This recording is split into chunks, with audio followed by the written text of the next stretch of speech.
ต่อไปเราจะได้ร่วมกันสวดมนต์ทำวัดในพักเย็น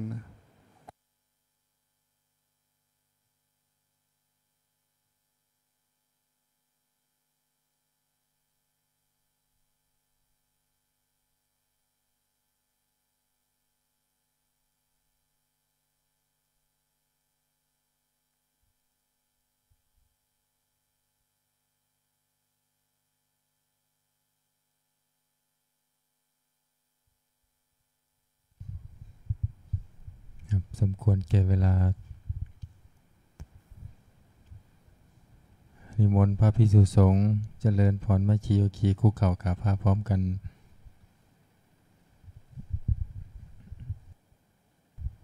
อัญชลีวันทาอภิวาทอัญชลีวันทาอภิวาทอัญชลีวันทาอภิวาท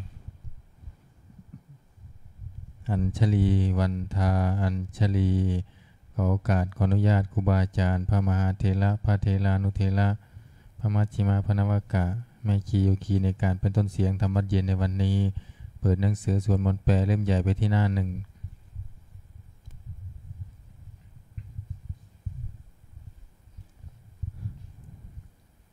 โยโสภะคะวาอะระหังสัมมาสัมพุทโธพระผู้มีพระภาคเจ้านั้นพระองค์ใดเป็นพระอรหันต์ดับเพลิงกิเลสเพลิงทุกข์สิ้นเชิงตรัสรู้ชอบได้โดยพระองค์เองสวากขาโตเยนะภะคะวะตาธัมโมพระธรรมเป็นธรรมอันพระผู้มีพระภาคเจ้าพระองค์ใดตรัสไว้ดีแล้วสุปฏิปันโนยัสสะภะคะวะโตสาวกสังโฆพระสงฆ์สาวกของพระผู้มีพระภาคเจ้าพระองค์ใดปฏิบัติดีแล้วธัมมายังภคะวันตังสัทธัมมังสัสสังฆังอิเมหิสการะหิยะถาระหังอาโรปิเตหิอภิปูชยามา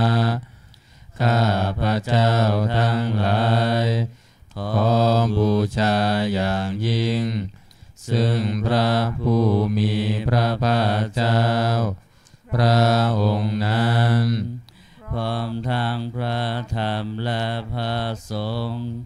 ด้วยเครื่องสักการะทั้งหลายเหล่านี้อันยกขึ้นตามสมควรแล้วสาธุโนพันเตภควาสุจิระปรินิพุตโตปิข้าแต่พระองค์ผู้เจริญพระผู้มีพระภาคเจ้าแม้ปรินิพพานนานแล้วทรงสร้างคุณอันสำเร็จประโยชน์ไว้แก่ข้าพระเจ้าทั้งหลายปัจฉิมาชนะตานุกัมปมานาสาทรงมีพระหฤทัยอนุเคราะห์แก่พวกข้าพระเจ้าอันเป็นชนรุ่นหลังอิเมสการะทุกขตาปันนาการะภูเตปฏิคันหาตุ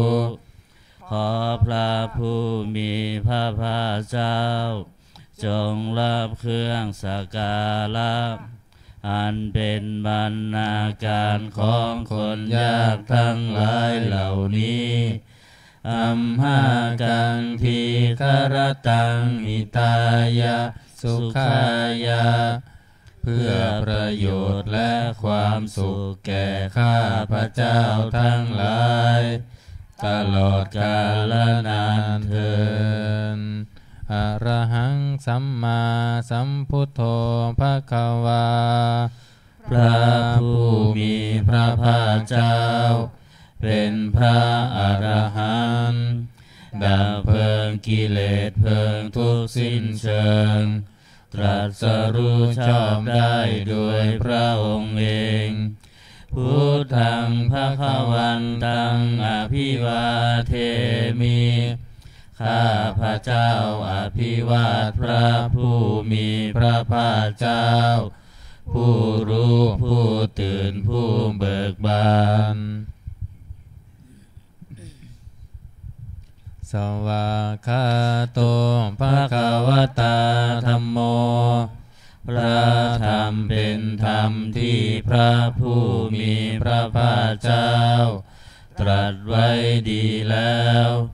ธัมมังนามัสสามิข้าพระเจ้านมัสการพระธรรมสุปฏิปันโนภควโตสาวกสังโฆ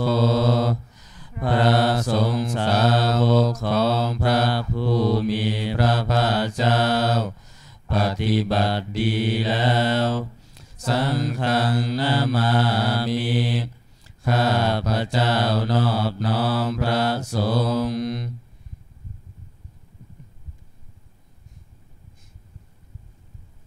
หันธรรมยังพุทธสสะภะคะวะโตบุพพาคณมการังกโรมาเสนะโมตัสสะภะคะวะโตขอนอบน้อมแด่พระผู้มีพระภาคเจ้าพระองค์นั้นอะระหะโตซึ่งเป็นผู้ไกลจากกิเลสสัมมาสัมพุทธัสสะตรัสรู้ชอบได้โดยพระองค์เองนะโมตัสสะภะคะวะโตขอนอบน้อมแด่พระผู้มีพระภาคเจ้าพระองค์นั้นอะระหะโตซึ่งเป็นผู้ไกลจากกิเลสสัมมาสัมพุทธัสสะตรัสรู้ชอบได้โดยพระองค์เองนะโมตัสสะภะคะวะโตขอนอบน้อมแด่พระผู้มีพระภาคเจ้าพระองค์นั้นอะระหะโตซึ่งเป็นผู้ไกลจากกิเลสสัมมาสัมพุทธัสสะตรัสรู้ชอบได้โดยพระองค์เองเปิดหนังสือไปที่หน้า19ธรรมวัดเย็น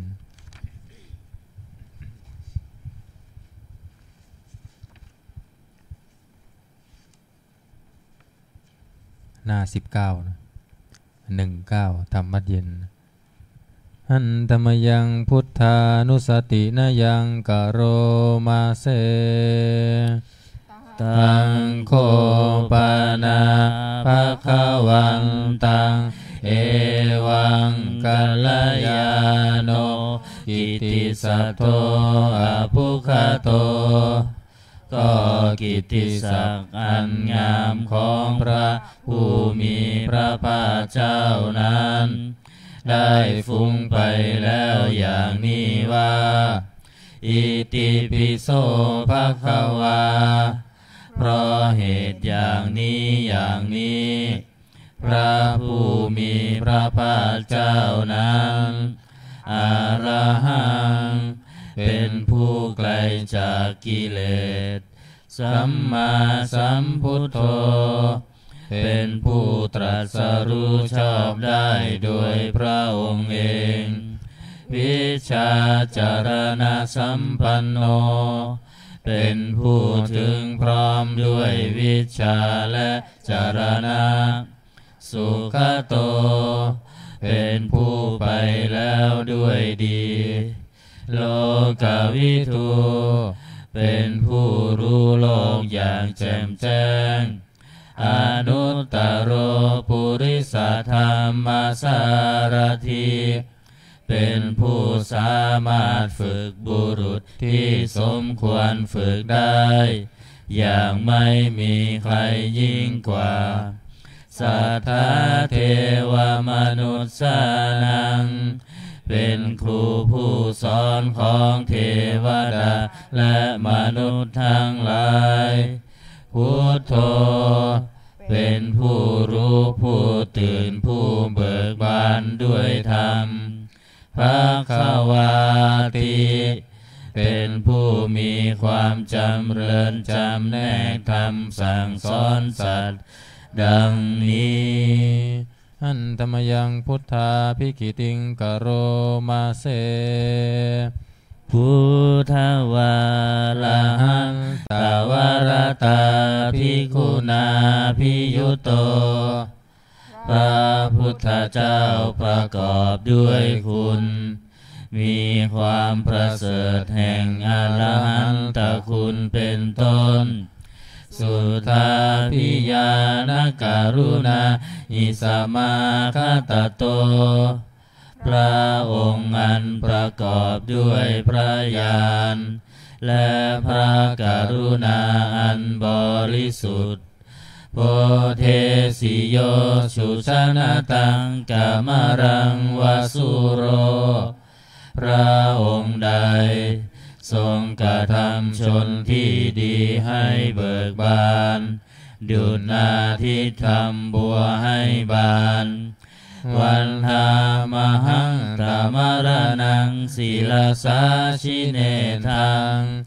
ข้าพระเจ้าไหว้พระชินสีผู้ไม่มีกิเลสพระองค์นั้นด้วยเสียงกล่าวพุทโธโยสัพพปานินังสารนังเขมามุตตะมังพระพุทธเจ้าพระองค์ใดเป็นสารณะอันเกษมสูงสุดของสัตว์ทั้งหลายปัฏฐมานุสติทานังวันทามิตังสิเลนังข้าพระเจ้าไหว้พระพุทธเจ้าพระองค์นั้นอันเป็นที่ตั้งแห่งความระลึกองค์ที่หนึ่งด้วยเสียงกล่าวพุทธัสสะหัสสมิทาโสวะพุทโธเมสามิกิสโรข้าพระเจ้าเป็นทาสของพระพุทธเจ้าพระพุทธเจ้าเป็นนายมีอิสระเหนือข้าพระเจ้าพุทโธทุกขัสสะคาตาจาวิทาตาจาหิตาสเมพระพุทธเจ้าเป็นเครื่องกำจัดทุกข์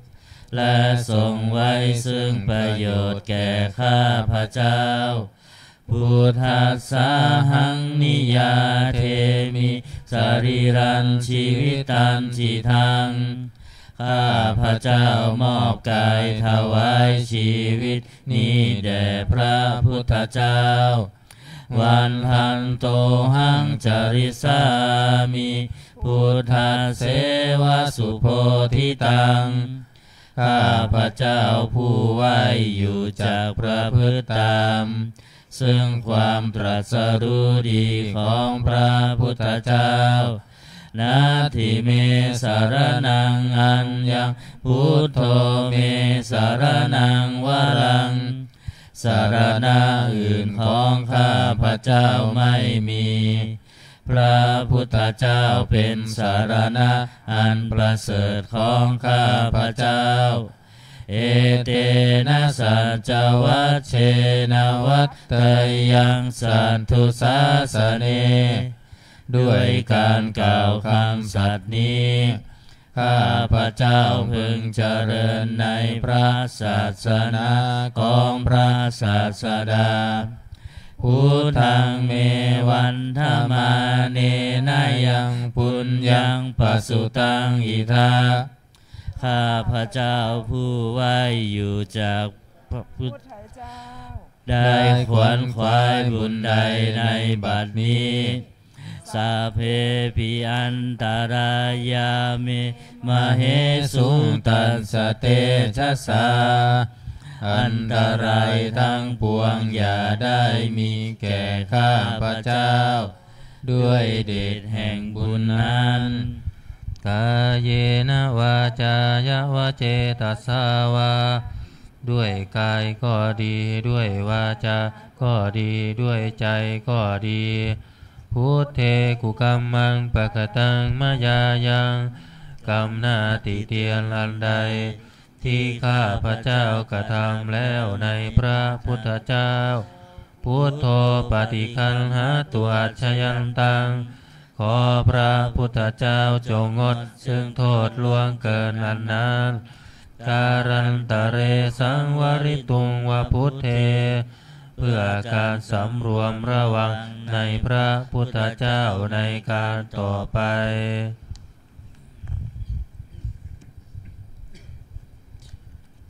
หันธรรมยังธรรมานุสตินายังกโรมาเสสวากขาโตภควตาธัมโมพระธรรมเป็นสิ่งที่พระผู้มีพระภาคเจ้าตรัสไว้ดีแล้วสันทิฏฐิโกเป็นสิ่งที่ผู้ศึกษาและปฏิบัติพึงเห็นได้ด้วยตนเองอากาลิโกเป็นสิ่งที่ปฏิบัติได้และให้ผลได้ไม่จำกัดการเอหิปัสสิโกเป็นสิ่งที่ควรกล่าวกับผู้อื่นว่าท่านจงมาดูเถิดโอปานายิโกเป็นสิ่งที่ควรน้อมเข้ามาใส่ตัวปัจจตังเวทิตาโพวินโยหิติเป็นสิ่งที่ผู้รู้ก็รู้ได้เฉพาะตนดังนี้อันธรรมยังธรรมาภิกขิติงกโรมาเสสวากขาตตาทิคุณายโยขาวาเสนาเสยโย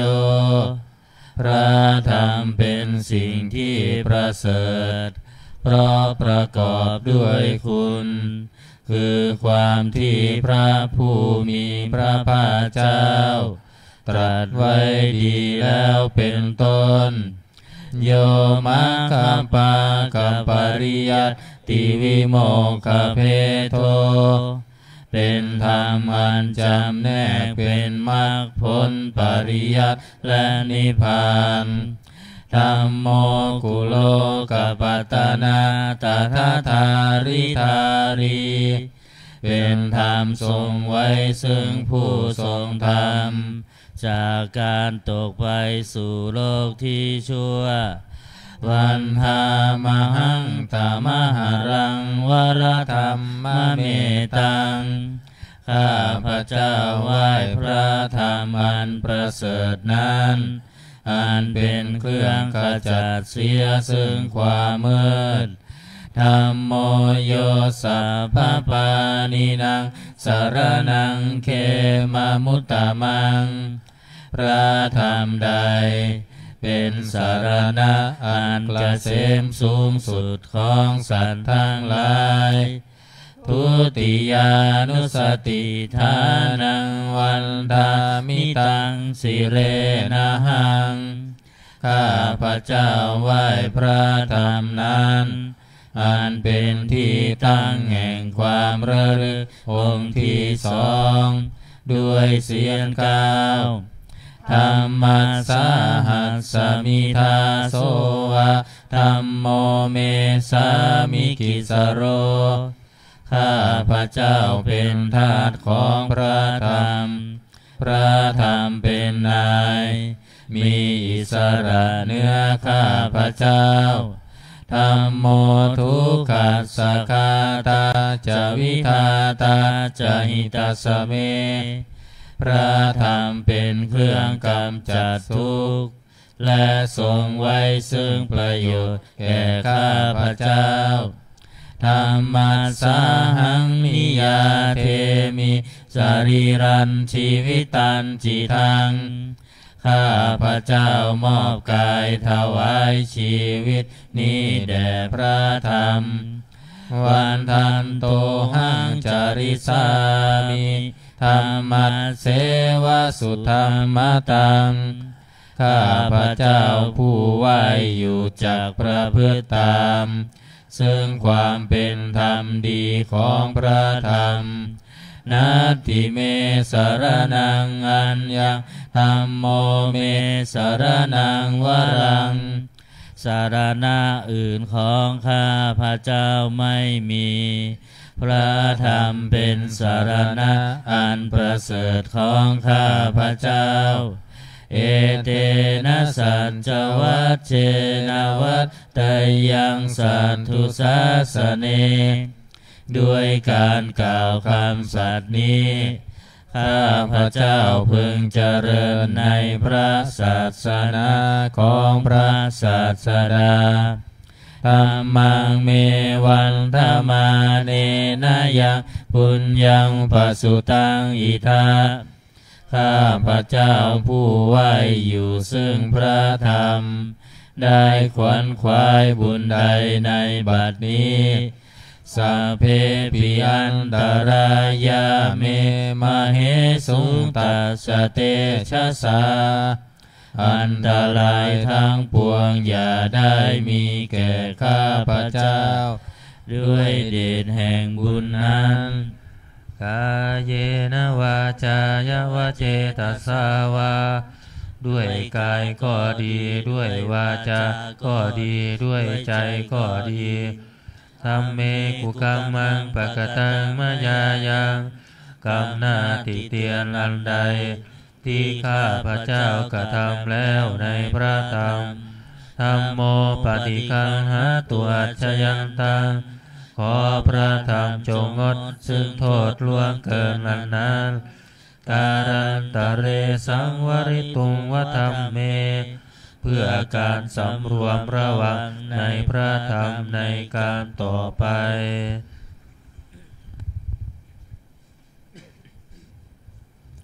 หันธรรมยังสังขานุสตินายังกโรมาเสสุปฏิปันโนภะคะวะโตสาวกสังโฆทรงสาวกของพระผู้มีพระภาคเจ้าปฏิบัติดีแล้วอุชุปฏิปันโนภะคะวะโตสาวกสังโฆทรงสาวกของพระผู้มีพระภาคเจ้าปฏิบัติตรงแล้วยายะปฏิปันโนภะคะวะโตสาวกสังโฆทรงสาวกของพระผู้มีพระภาคเจ้าปฏิบัติเพื่อรู้ธรรมเป็นเครื่องออกจากทุกข์แล้วสามีจิปฏิปันโนภะคะวะโตสาวกสังโฆทรงสาวกของพระผู้มีพระภาคเจ้าปฏิบัติสมควรแล้วยาที่ทางได้แก่บุคคลเหล่านี้คือ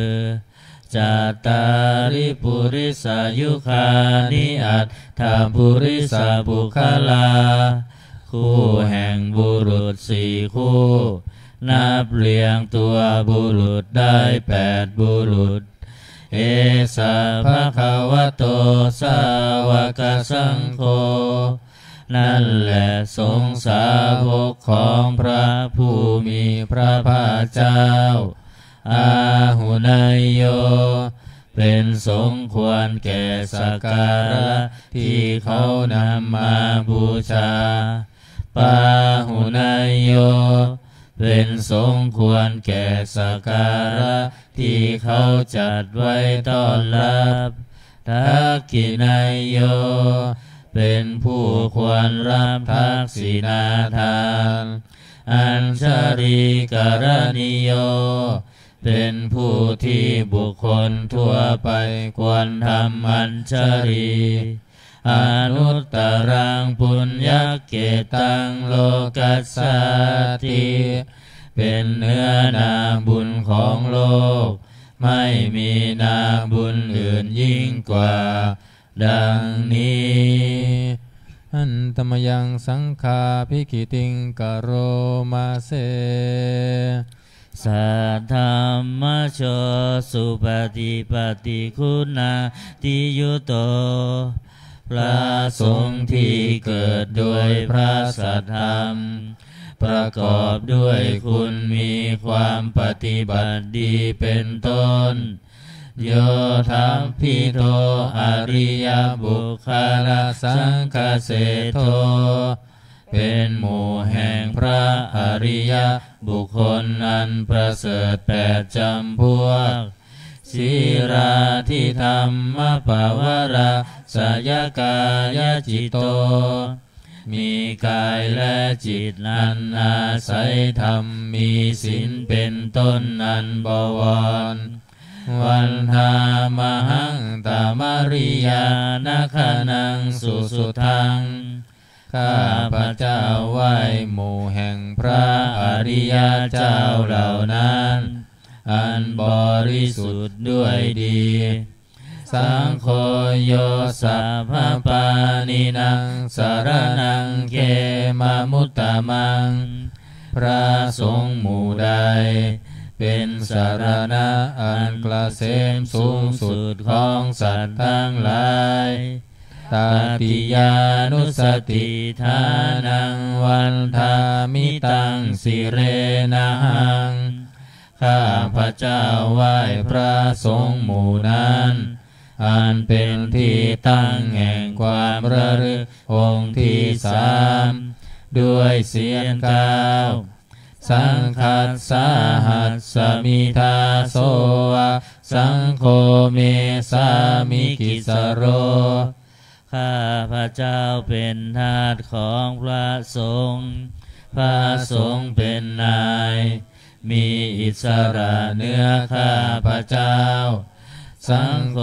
ทุกขัสสะคาตาจวิทาตาจหิตัสสเมพระสงฆ์เป็นเครื่องกำจัดทุกข์และทรงไว้ซึ่งประโยชน์แก่ข้าพระเจ้าสังฆัสสะหังนิยาเทมิสรีรันชีวิตันจิตังข้าพระเจ้ามอบกายถวายชีวิตนี้แด่พระสงฆ์วันทันโตหังจริสามิสังฆโสปฏิปันนตังข้าพระเจ้าผู้ไหวอยู่จากประพฤติตามซึ่งความปฏิบัติดีของพระสงฆ์นาทิเมสารนังอัญญสังโฆเมสารนังวรังสารณะอื่นของข้าพระเจ้าไม่มีพระสงฆ์เป็นสารณะอันประเสริฐของข้าพระเจ้าเอเตนะสัจจวัชเชนะวัตตยังสันตุสาสเนด้วยการกล่าวคำสัตย์นี้ข้าพระเจ้าพึงเจริญในพระศาสนาของพระศาสดาสังฆังเมวันธรรมาเนนะยังปุญญังปสุตังอิทาข้าพระเจ้าผู้ไหวอยู่ซึ่งพระสงฆ์ได้ขวนขวายบุญใดในบัดนี้สัพเพปิอันตรายามิมเหสุงตัสสะเตชะสาอันตรายทั้งปวงอย่าได้มีแก่ข้าพระเจ้าด้วยเดชแห่งบุญนั้นกายเยนะวาจายวเจตัสสาวาด้วยกายก็ดีด้วยวาจาก็ดีด้วยใจก็ดีสังเคกุกัมมังปะกตังมายายังกำนาติเตียนอันใดที่ข้าพระเจ้ากระทำแล้วในพระสงฆ์ สังโฆปฏิคันหาตัวชยันตังขอพระสงฆ์จงงดซึ่งโทษล่วงเกินอันนั้นการันตะเรสังวริตุงวสังเคเพื่อการสำรวมระวังในพระสงฆ์ในการต่อไป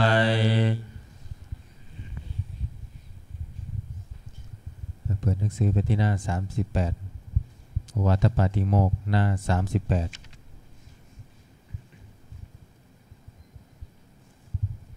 อันตมยังโอวาทปาติโมกขคาทาโย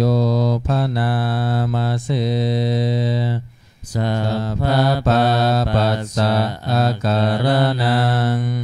การไม่ทำบาปทั้งปวงกุศลสุปสัมปทาการทำกุศลให้ถึงพร้อมสัจจิตปริโยทปนัง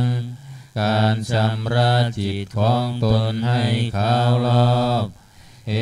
ตังพุทธานาสาสนังทำ3อย่างนี้เป็นคำสั่งสอนของพระพุทธเจ้าทั้งหลายขันติปรมังตโปติติฆาขันติคือความอดกลั้นเป็นธรรมเครื่องเผากิเลสอย่างยิ่งนิพพานังปรมังวทันติพุทธาผู้รู้ทั้งหลายกล่าวพระนิพพานว่า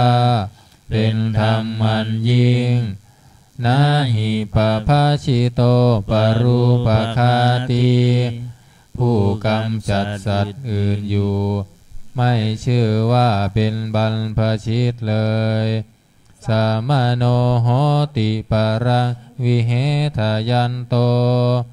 ผู้ทำสัตว์อื่นให้ลำบากอยู่ไม่ชื่อว่าเป็นสมณะเลยอนุปวาโทอนุปคาโตการไม่พูดร้าย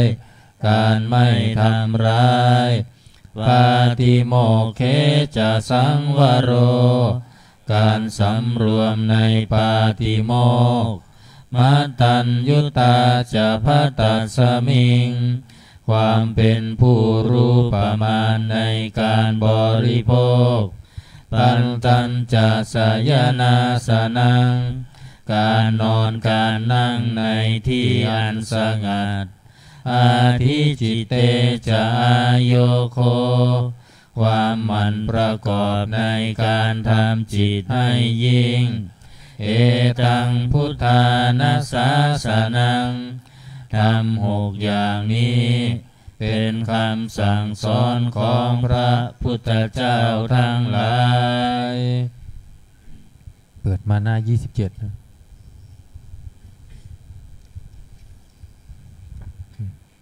หันธรรมยังอติตาปัจจเวคณาปาทังพนา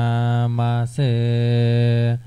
อัจฉมยาอัปปัจจเวคิตวายะจีวรังปริภุตังจีวรใดอันเรานุ่งห่มแล้วไม่ทันพิจารณาในวันนี้ตังยาวะเทวสิตัสสะปฏิฆาตายะจีวรนั้นเรานุ่งห่มแล้วเพียงเพื่อบำบัดความหนาวอุณหัสสะปฏิฆาตายะเพื่อบำบัดความร้อนดังสมกสวาตาตาปาสิริงสปะสัมภัสสานังปฏิฆาตายะเพื่อบำบัดสัมผัสนั้นเกิดจากเหลือบยุงลมแดดและสัตว์เลื้อยคลานทั้งหลายยาวะเทวะหิริโกปินะปฏิชาธนาทังและเพียงเพื่อปกปิดอวัยวะอันให้เกิดความละอายอาชมยาอัปปัจจเวคิตวายโยบินทปาโตปริภุโตบิณฑบาตใดอันเราฉันแล้ว ไม่ทันพิจารณาในวันนี้โสเนวะทวายาบิณฑบาตนั้นเราฉันแล้วไม่ใช่เป็นไปเพื่อความเพลิดเพลินสนุกสนานนามาทายาไม่ใช่เป็นไปเพื่อความเมามันเกิดกำลังพลังทางกายนามันธนายาไม่ใช่เป็นไปเพื่อประดับนาวิภูสนายาไม่ใช่เป็นไปเพื่อตกแต่ง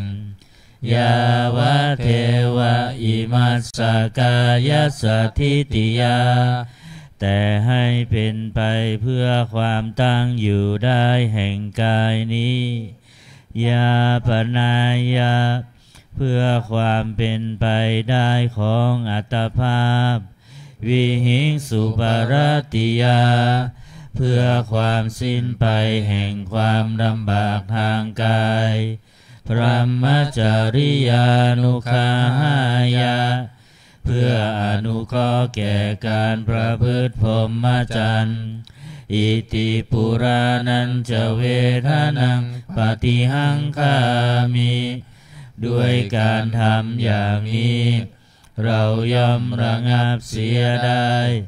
ซึ่งทุกขเวทนาเก่าคือความหิวนาวันจะเวทนังนาอุปาเทสามิ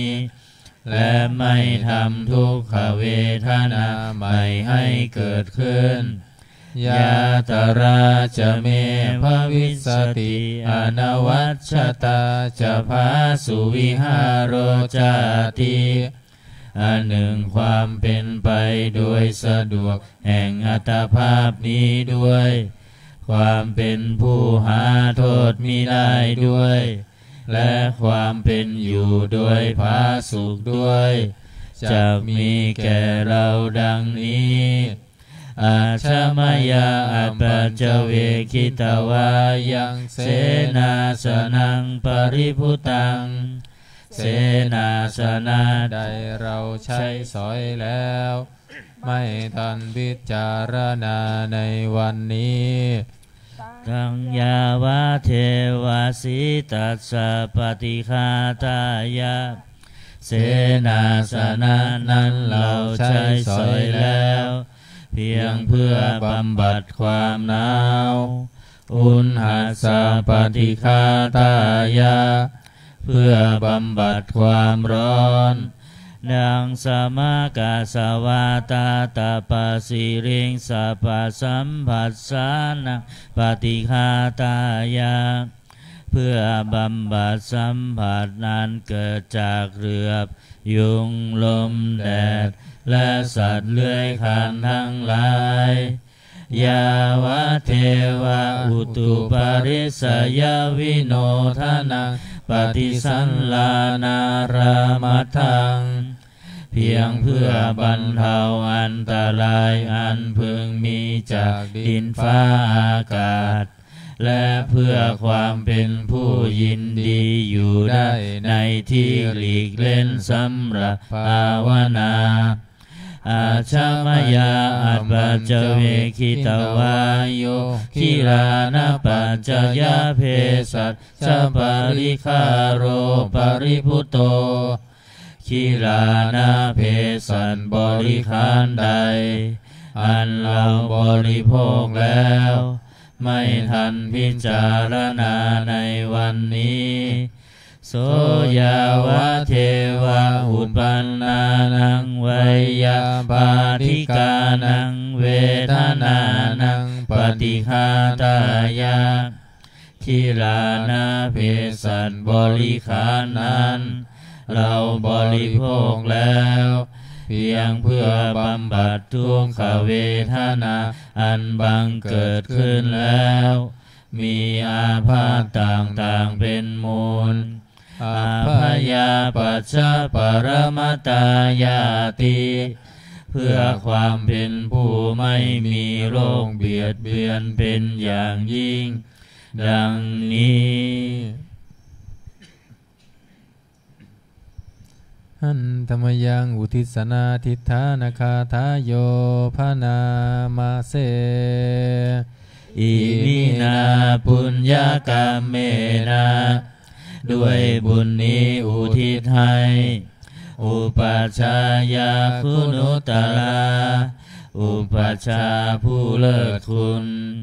อาจาริยุปการาจาและอาจารย์ผู้เกื้อหนุนมาตาปิตาจายาตกาทั้งพ่อแม่และปวงญาติสุริโยจันทิมาราชาสุนจันและราชาคุณวันตานาลาปิจาผู้ทรงคุณหรือผู้สูงชาติพระมาราชอินทราจาพรหมาและอินทราชโลกปาลาจเทวตาทั้งถวยเทพและโลกบาลญาโมมิตามนุษย์สาจายมมาราชมนุษย์มิตรมาชาตาเวริกาปิจาผู้เป็นกลางผู้จ้องผ่านสัพเพสัตตาสุขีโหนตุขอให้เป็นสุขสันต์ทุกทั่วหน้าอย่าทุกข์ทนปุญญานิปกตานิเมบุญพองที่ข้าทำจงช่วยอำนวยสุภพลสุขังจติวิทังเทนตุให้สุขสามอย่างล้นจิบังปาเปทาโวมะตังให้รู้ถึงนิพพานพลันอิมินาปุญญากรรมเมนะด้วยบุญนี้ที่เราทำอิมินาอุทิเสนาจาและอุทิศให้ปวงสัตว์ขิปาหังสุรเพเจวะเราพลันได้ซึ่งการตัดตัณหุปาทานเฉทนังตัวตัณหาอุปาทานเยสันตาเนหินาธรรมาสิ่งชั่วในดวงใจยาวานิพานโตมะมังกว่าเราจะถึงนิพพานนาสันตุสัมภาทาเยวะมาลายสิ้นจากสันดานยัตถาชาโตภะเวภะเวทุกภพที่เราเกิดอุชุจิตังสติปัญญามีจิตตรงและสติทางปัญญาอันประเสริฐสังเลโควิริยมหินาพร้อมทั้งความเพียรเลิศเป็นเครื่องขูดกิเลสหายมาลาระพันตุโนกาสังโอกาสอย่าพึงมีแก่หมู่มารสิ้นทั้งหลายกาตุนจาวิริเยสุเมเป็นช่องปทุสลายทำลายล้างความเพียรจมพุทธาธิปวโลนาโทพระพุทธผู้บวรนาถธัมโมนาโทวรุตตโมพระธรรมที่พึงอุดมนาโทปัจเจกพุทโธจาพระปัจเจกพุทธสมสังโฆนาโทตโรมะมังทบพระสงฆ์ที่พึงพยองเตโสตมานุภาเวนะด้วยอานุภาพนั้นมาโลกาสังละพันตุมาขอหมู่มารอย่าได้ช่องทัสสะปุญญานุภาเวนะด้วยเดชบุญทั้ง10ป้องมาโลกาสังละพันตุมาอย่าเปิดโอกาสแก่มารเถิด วันนี้สวดธรรมจักรนะหนังสือมนต์พิธีเล่มเหลืองนะครับหน้า51มนต์พิธีเล่มเหลืองหน้า51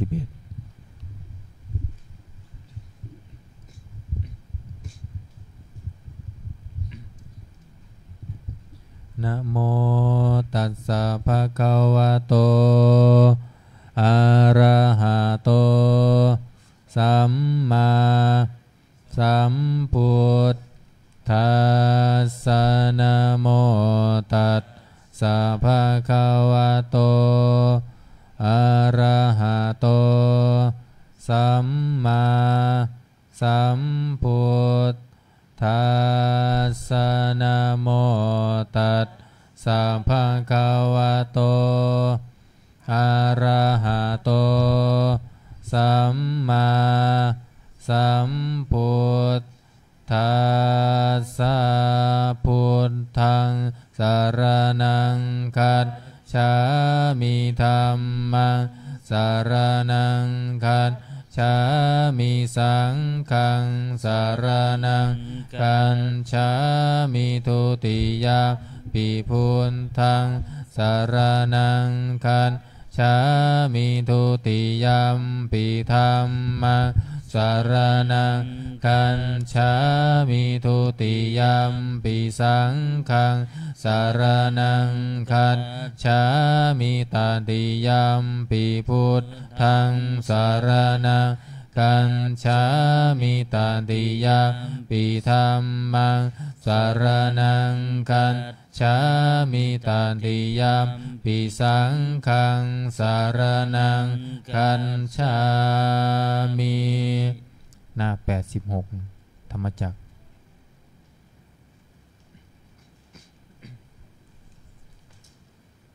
หมดคัดว่าพร้อมกันอนุตตรังอภิสัมโพธิงสัมพุทธิตวาตถาคโต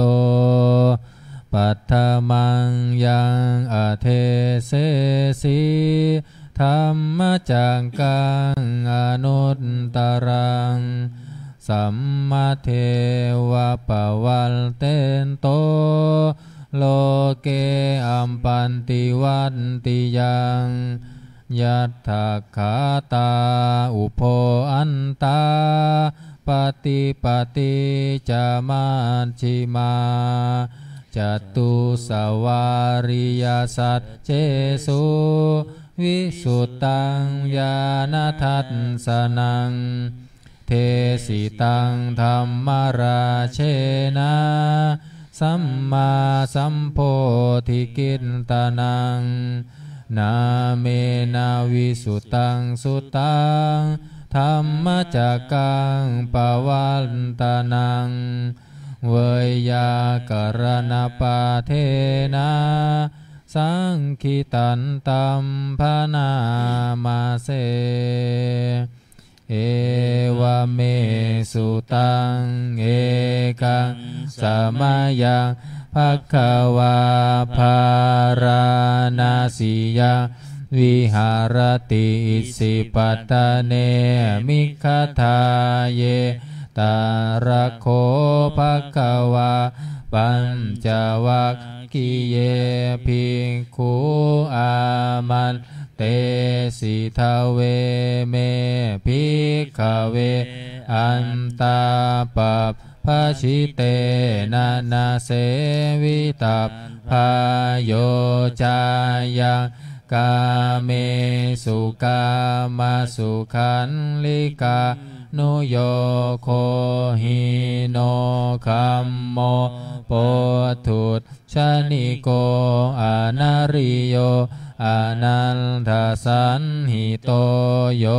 จายะอันตกิลมัฏฐานุโยโคทุกโคอนาริโยอนันทสันหิโตเอเตเตภิกขเวอุปโภอันเตอนุปคัมมามัชชิมาปฏิปทาตถาคเตนะอภิสัมพุทธาจักขุการณีญาณการณีอุปปัสสมายาอภิญญายาสัมโพธายานิภ นายสังวัตตันติกัตตมาจะสาภิกขเวมัชชิมาปันติปาทาตถาคเตนะอภิสัมพุทธาจักขุการณียานาการณีอุปสัมมายะอาบินยาสัมโพธายะนิพพานายาสังวัตติอายะเมวะอริโยอัตถังคิโกมัคโคเสยยะทิทังสัมมาทิฏฐิสัมมาสังกัปโปสัมมาวาจาสัมมากัมมันโตสัมมาอาชีโวสัมมาวายาโมสัมมาสติสัมมาสมาทิอายังโคสาภิกขเวมัชชิมาปฏิปทาตถาคเตนะอภิสัมพุทธาจักขุการณียานาการณีอุปปัสสมายาอภิญายาสัมโพธายานิพพานายาสังวัตตติอิทังโคปานาภิกขเวทุกขังอริยสัจจังชาติปิทุกขาชราปิทุกขามรณะปิทุกขังโสกปริเทวทุกขโทมานัสสุปายาสาปิทุกขาปิเยหิสัมปโยโคทุกโคปิเยหิวิปโยโคทุกโคยัมปิชังนาลพันติตัมปิทุกขังสังคิเตนะปัญจุปาทานักขันธาทุงขาอิทังโคปานาภิกขเวทุกขสมุทัยโยอริยสัจจังยายังตัณหาโปโนภาวิกานันติราคาสหคตาตันตรตัตตราภินันตินิเสยยะทิทังกามตัณหาภาวตัณหาวิภาวตัณหาอิทังโคปานาภิกขเวทุกขานิโรโธอริยสัจจังโยตัสสะเยวตัณหายะเสสวิราคานิโรโธจาโคปฏินิสักโคโมตติอานาลโยอิทังโคปานาภิกขเวทุกขานิโรธคามินิปฏิปทาอริยสัจจังอายะเมวะอริโยทังคิโกมังโคเสยยะทิทังสัมมาทิฏฐิสัมมาสังกัปโปสัมมาวาจาสัมมากัมมันโตสัมมาอาชีโวสัมมาวายาโมสัมมาสติสัมมาสมาธิอิทังทุกขังอริยสัจจันติเมภิกขเวบุพเพอานาโนสุเตสุธัมเมสุจักขุงอุตตปาทิญาณังอุทธปาทิปัญญาอุทธปาทิวิชาอุทธปาทิอาโลโกอุทธปาทิตังโคปานิทังทุกขังอริยสัจจังปริญเยยตันติเมภิกขเวบุพเพอานานุสุเตสุธัมเมสุจักขุงอุทธปาทิญาณังอุทธปาทิปัญญาอุทธปาทิวิชาอุทธปาทิอาโลโกอุทธปาทิตังโคปานิทังทุกขังอริยสั สัจจังปริญญาตันติเมภิกขเวบุพเพอนันุตสุเตสุธัมเมสุจักขุงอุทธัปปาทิญาณอุทธัปปาทิปัญญาอุทธัปปาทิวิชาอุทธัปปาทิอาโลโกอุทธัปปาทิอิทังทุกขสมุทัยโยอริยสัจจันติเมภิกขเวบุพเพอนันุตสุเตสุธัมเมสุจักขุงอุทธัปปาทิญาณอุทธัปปาทิปัญญาอุทธัปปาทิวิชาอุทธัปปาทิอาโลโกอุทธัปปาทิตังโคปานิทังทุกขสมุทัยโยอริยสัจจังปะหาตัพพันติเมภิกขเวบุพเพอนันุตสุเตสุธัมเมสุจักขุงอุทธัปปาทิญาณอุทธัปปาทิปัญญาอุทธัปปาทิวิชาอุทธัปปาทิอาโลโกอุทธัปปาทิตังโคปานิทังทุกขสมุทัยโยอริยสัจจังปะหินันติเมภิกขเวบุพเพอนันุตสุเตสุธัมเมสุจักขุงอุทธัปปาทิญาณอุทธัปปาทิปัญญาอุทธัปปาทิวิชาอุทธัปปาทิอาโลโกอุทธัปปาทิอิทังทุกขานิโรโธอริยสัจจันติเมภิกขเวบุพเพอนันุตสุเตสุธัมเมสุจักขุงอุทธัปปาทิญาณอุทธัปปาทิปัญญาอุทธัปปาทิวิชาอุทธัปปาทิอาโลโกอุทธัปปาทิตังโคปานิทังทุกขานิโรโธอริยสัจจังสัญชิกาตัพพันติเมภิกขเวบุพเพอนันุตสุเตสุธัมเมสุจักขุงอุทธัปปาทิญาณอุทธัปปาทิปัญญาอุทธัปปาทิวิชาอุทธัปปาทิอาโลโกอุทธัปปาทิตังโคปานิทังทุกขานิโรโธอริยสัจจังสัญชิกตันติเมภิกขเวบุพเพอนันุตสุเตสุธัมเมสุจักขุงอุทธัปปาทิญาณอุทธัปปาทิปัญญาอุทธัปปาทิวิชาอุทธัปปาทิอาโลโกอุทธัปปาทิอิทังทุกขานิโรธคามินิปฏิปทาอริยสัจจันติเมภิกขเวบุพเพอนันุตสุเตสุธัมเมสุจักขุงอุทธัปปาทิญาณอุทธัปปาทิวิชาอุทธัปปาทิอาโลโก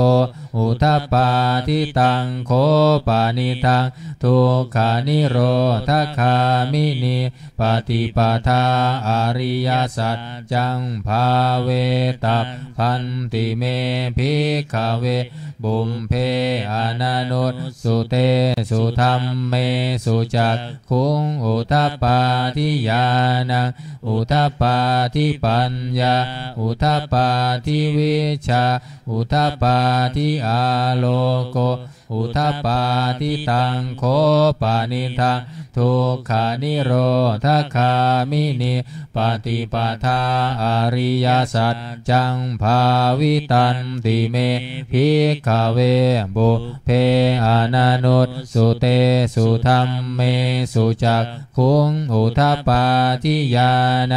อุทธัปปาทิปัญญาอุทธัปปาทิวิชาอุทธัปปาทิอาโล โกอุทปปาทิยาวะเกวัลจะเมภิกขเวอิมิสุจตุสุอริยสัจเจสุเอวันติปริวัตทังทวาทัสสาการังยถาภูตังญาณทัสสะนังนาสุวิสุทธังอโหสิเนวตาวาหังภิกขเวสเทวะเกโลเกสมาระเกสัพพรหมเกสัมสมณพรหมนิยาปัจฉายาสเท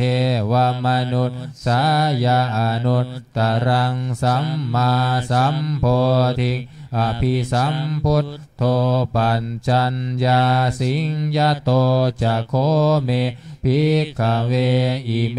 สุจตุสุอริยสัจเจสุเอวันติปริวัตทังทวาทัสสาการังยถาภูตังญาณทัสสะนังสุวิสุทธังอโหสิอาทาหังภิกขเวสเทวะเกโลเกสมาระเกสัพพรหมเกสัพสมณพรหมนิยาปัจฉายาสเทวมนุษย์สายาอนุตตรังสัมมาสัมโพธิอภิสัมพุทโธปัญจัญญาสิงญานันจะปนะเมทัสสะนะอุทปปาทิอากุมปาเมวิโมตติอายมันติมาชาตินันทิธานิปุณะภโวติอิทธมโวจะภควาอัตตมนาปัญจวัคคียาภิกขุภควโตภาสิตังอภินันทุงอิมัตสมิงจะปนะเวยยากรณัตสมิงพัญญมาเนอายัตสมโตโกทัญญัตสวิรชังวิตามรังธรรมจักขุงอุทปปาทิยังกินจิสมุทยธรรมังสัมพันตังนิโรธธรรมมันติปวัตติเตจะภควตาธรรมจักเกภุมมาเทวาสัตตมนุษย์สาเวสุงเอตัมภควตาภารานาสิยังอิสิปัตตเนมิคทาเยอนุตตรังธรรมจักกังปวัตติตังอัมปติวัตติยังสมเนนวาพรหมเนนวาเทเวนวามาเรนวาพรหมุนาวาเกนะจิวาโลกัสสมินติภูมานังเทวานังสัตถังสุตตวาจาตุมมหาราชิกาเทวาสัตถมนุษย์สาเวสุงจาตุมมหาราชิกานังเทวานังสัตทั้งสุตตวาตาวติสาเทวาสัตถมนุษย์สาเวสุงตาวติสานังเทวานังสัตถังสุตวายามาเทวาสัตถมนุษย์สาเวสุงยามานังเทวานังสันทาสุตวาตุสิตาเทวาสัตถมนุษย์สาเวสุงตุสิตานังเทวานังสันทาสุตวานิมมานารติเทวาสัตถมนุษย์สาเวสุงนิมมานารตินังเทวานังสัตทังสุตตวาปรนิมมิตวัสวัตติเทวาสัตถมนุษย์สาเว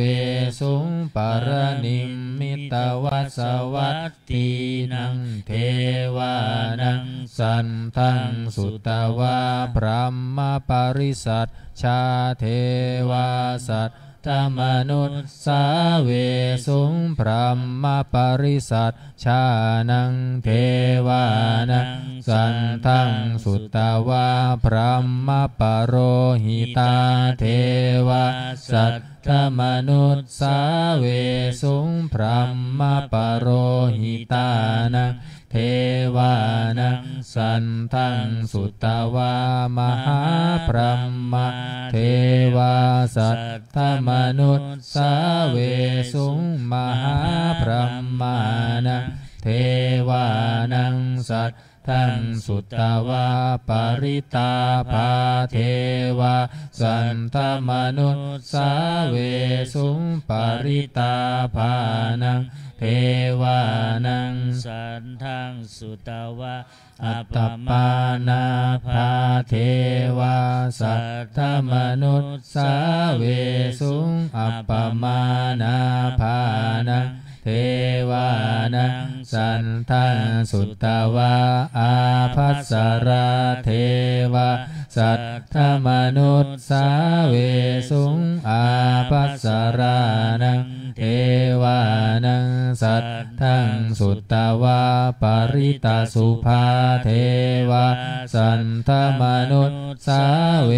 สุงปริตาสุภานังเทวานังสัทธังสุตตวาอัปปมานาสุภาเทวาสัทธมนุษสาเวสุงอัปปมานาสุภานังเทวานังสัทธังสุตตวาสุภกินนาหากาเท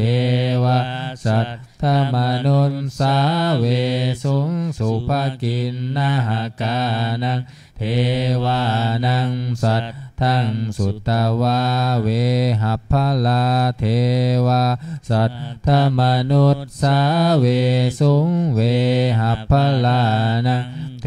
วานังสัทธังสุตตวาอวิหาเทวาสัทธมนุษสาเวสุงอวิหานังเท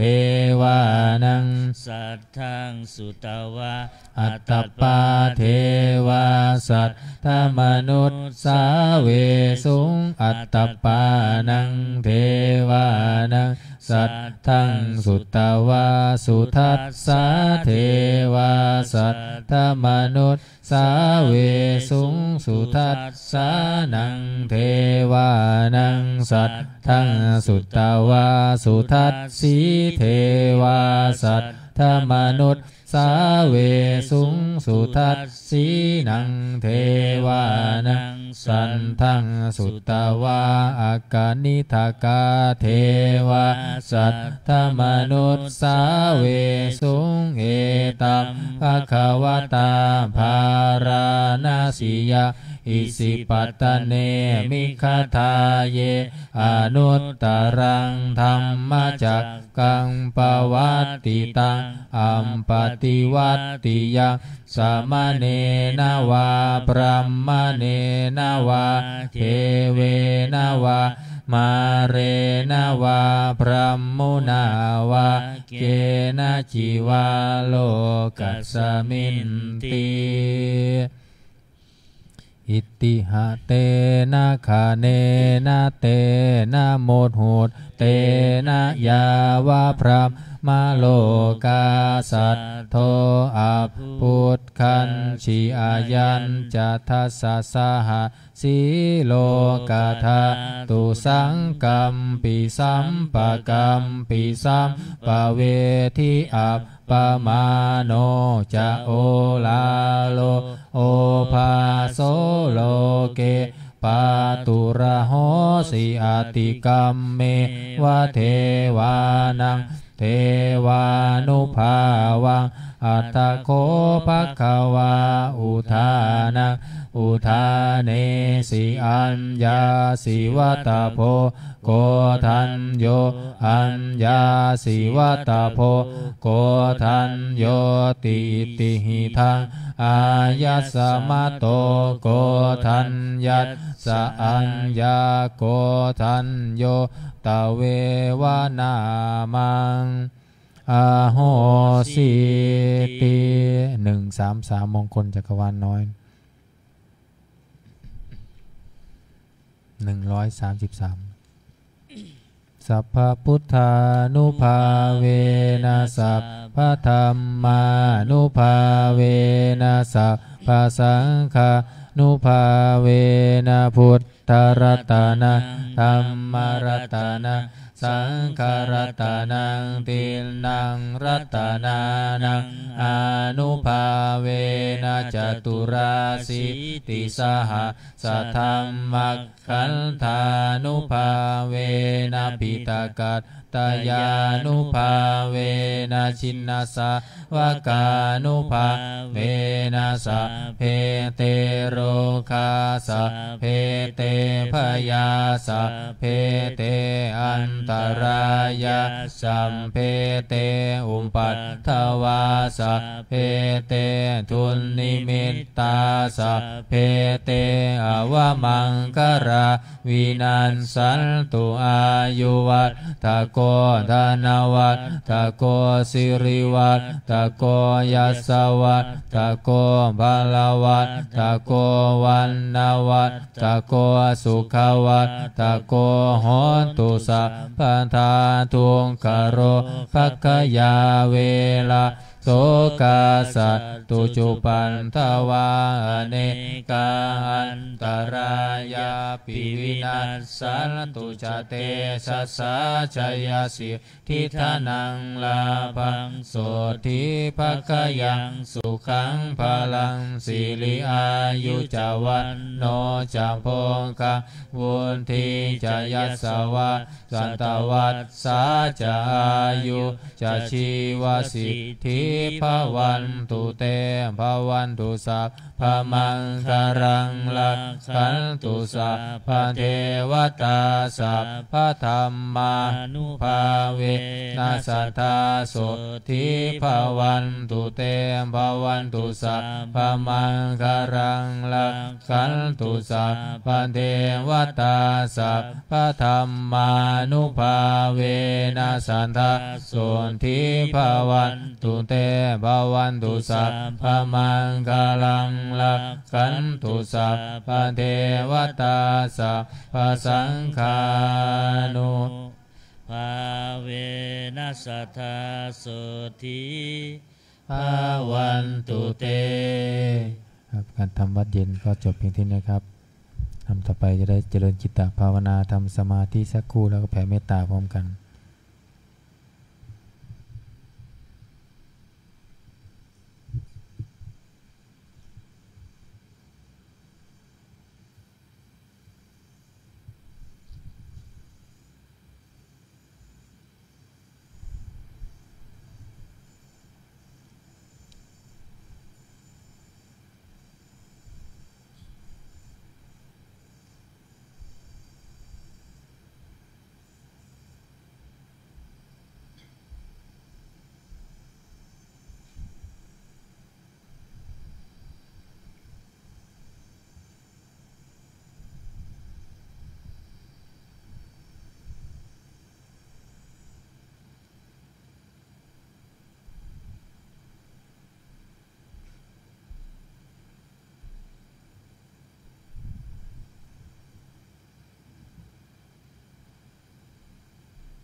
สมควรเก็บเวลา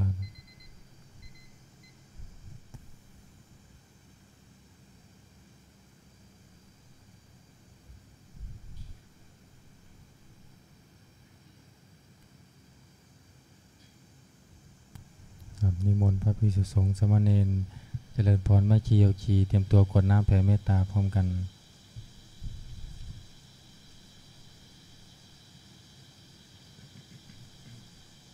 อิทังทานากรรมังนิมปานะปัญจโย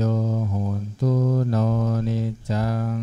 อิทังศีลากรรมังนิพพานะปัญจโย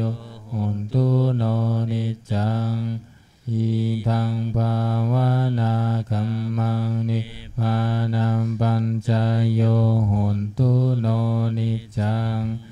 ยังกินจิกุสาลังกันตัมภะกัมมังสัมเพหิอัมเหหิกาตังปุญญังโนอนุโมทันตุสุนันตุพนตุเยเทวาสมิงทาเนอาทิกาตาริกายุกะสัทธาหุนตุสัมเพสันตาสุขีอันตานะปาริหารันตุมาตาปิตาสุขีตาหุนตุทุกขาปามุนจันตุสัมเพยาดากาสุขีตาหุนตุทุกขาปามุนจันตุสัมเพอายาดากาสุขีตาหุนตุทุกขาปามุนจันตุสัมเพปิสาสัมเพยังกะสัมเพเปตาสุขีตาหุนตุทุกขาปามุนจันตุสัมเพนักขันตาสุขีตาหุนตุทุกขาปามุนจันตุสัมเพเทวาสุขีตาหุนตุทุกขาปามุนจันตุสัมเพอาจาริโยปัจจายาสุขีตาหุนตุทุกขาปามุนจันตุสัมปะสัมปติโยสามิชันตุโวคุกเข่าวันทาหลวงพร้อมกัน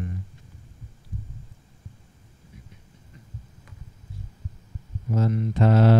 มิพุทธังสัมภะเมวะโทสังฆามะนะเมพันเตวันทามิธัมมังสัมภะเมวะโทสังฆามะนะเมพันเตวันทามิสังฆังสัมภะเมวะโทสังฆามะนะเมพันเตวันทามิการุณอุมปัญชายาจาริเยสะมะเมวะโทสังฆามะนะเมพันเตวันทามิกัมมัฏฐานังสัพพะเม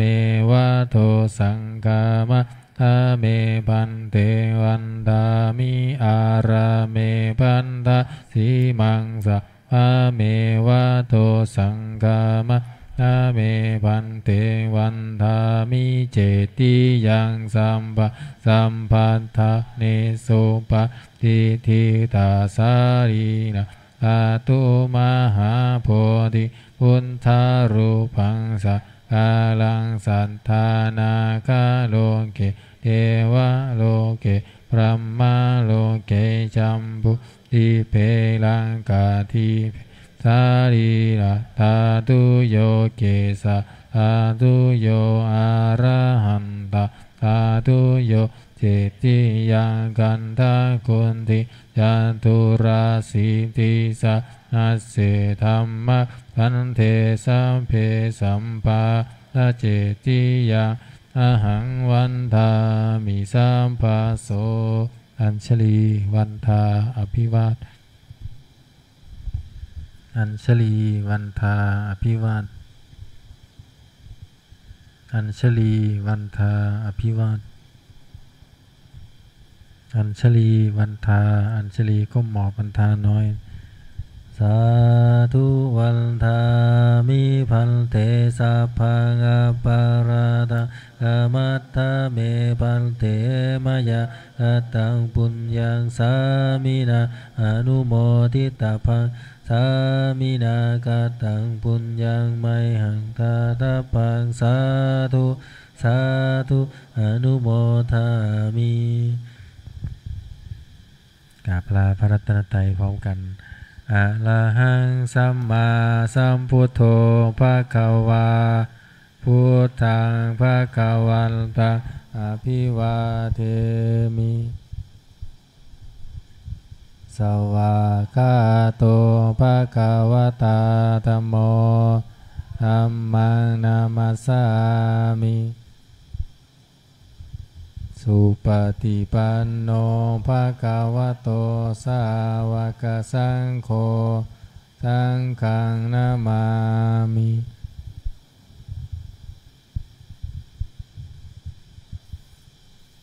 นิมนต์พระภิกษุสงฆ์ผู้เข้ากราบพระมหาเถระพร้อมกันสามเณรแม่ชีโยคีกราบทีหลังอัญชลีวันทาอภิวาทอัญชลีวันทาอภิวาทอัญชลีวันทา